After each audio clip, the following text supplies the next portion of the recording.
Was this a spur-of-the-moment decision by the president?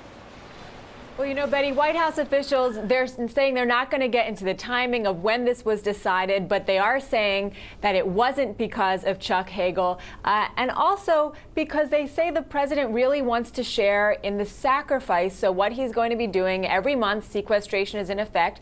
He'll be cutting a check to the Treasury. It started this month, but it's going to be retroactive to March 1st, the date that the cuts actually began trickling through the federal government. And he's going to give back 5% of his $400,000 annual salary. So we're talking about $20,000 here. The 5%, they came up with that number because it matches with the approximate level of spending cuts to non-defense federal agencies. About 480 workers in the Office of Management and Budget have received furlough notices this week, and an additional furlough notices remain possible for White House employees.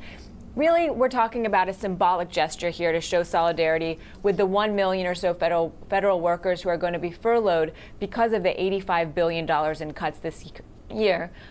It's an attempt to draw attention to the issue when Americans really aren't seeing the effects, and after the president had spent weeks warning of the dire consequences of these budget cuts. That's right. There haven't been the effects right away from that. Julianna, is he going to ask those in his cabinet? Is he going to ask the vice president to do the same as well?